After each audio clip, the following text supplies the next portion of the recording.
Hey guys, it's Brennan the Paleo Dude, and welcome back to another Jurassic World toy review. Today we'll be taking a look at the new Jurassic World Dominion Massive Action Quetzalcoatlus figure.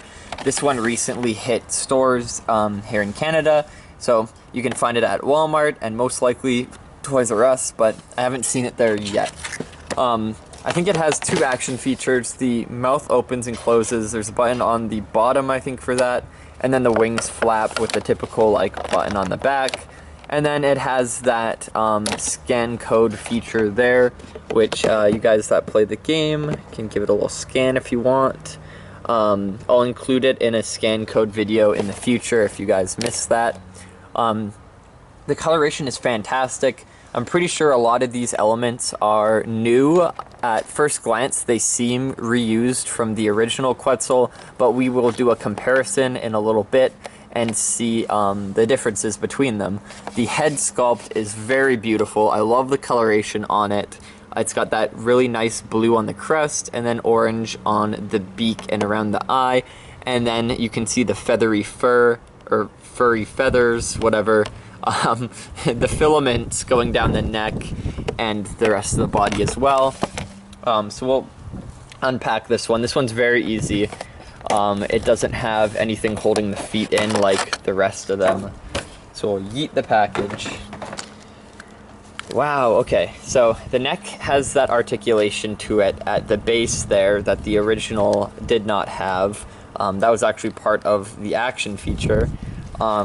The wings fold up like that, and then when you fold them out. It would have been nice to have this figure a lot bigger, but just like with the mosasaur, there's size constraints with the box and stuff, but it's fairly decent. The flapping motion feels very much like the rest of the pteranodons and pterosaurs and whatever from the lineups. It's a bit more fluid. It feels like there's less give. It's a little bit nicer, so they might have upped the kind of mechanics inside. The legs are rubbery a little bit, so you can bend them around, and they're independent from the body. It would have been cool if it could grab human figures with like this little dew claw, but don't have that. A lot of the new figures have had this mixed plastic in the body to make them very unique. So it looks like mine has this like messy goop inside the mold on one wing but not the other. I am quite the big fan of that, the mixing of the plastic colors to give the dinosaurs a bit more detail to the paint job.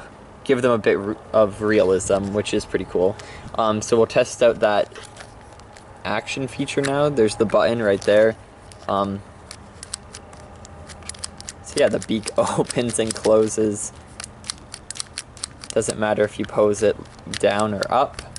It does have that beak attack, I guess you could say. You can kind of stand it. I don't know. Maybe not. Compared to a human figure, I don't know. Yeah, the head's like a little smaller than a human. Now let's compare it to the original. The original definitely has a thicker neck. They've thinned it down a bit. The body's, I think, let's see, sorry, a bug went inside. Yeah, the tail's a bit longer on the new one. That's all I can kind of see there. The new one's a bit thinner. The old one's wider bodied. Obviously the heads are the biggest differences. The crest shape on the new one's more of a triangle, where the original has like this little hat-like feature on it. The new figure has like this little notch here on the beak as well. The beak kind of points down in the new figure, where the original, it points up a bit. Obviously the color difference is quite drastic. The eye placement's actually slightly lower on the original. The nostril placement too. This one's forward, this one's back in the dip. Huge upgrade. I love the kind of fatness around the neck there that the original lacks. Original also doesn't have hair around the head like the new does. So let's do the inside of the beak now. The full inside of the beak is painted on the new one, and the original lacks that. And I think it has a longer head on the new one too.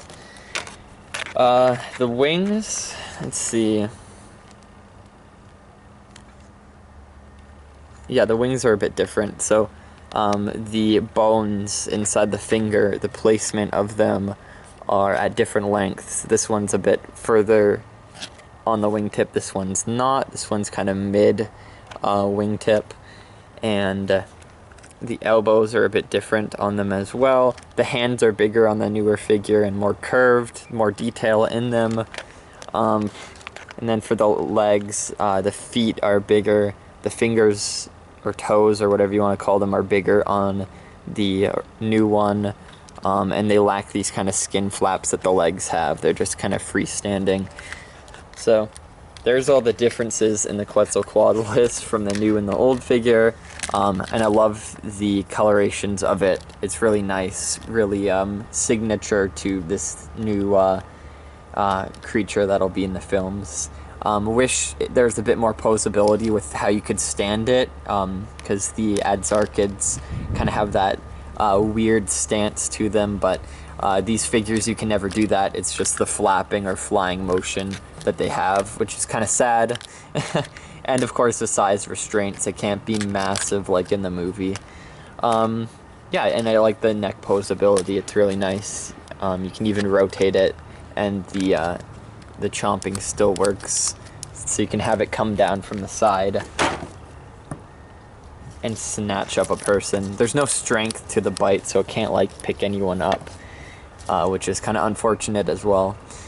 So yeah, hope you guys enjoyed this review, and I have a lot more videos coming out because I picked up the rest of the lineup, so stay tuned for those, and I'll see you all in the next video then. Bye bye.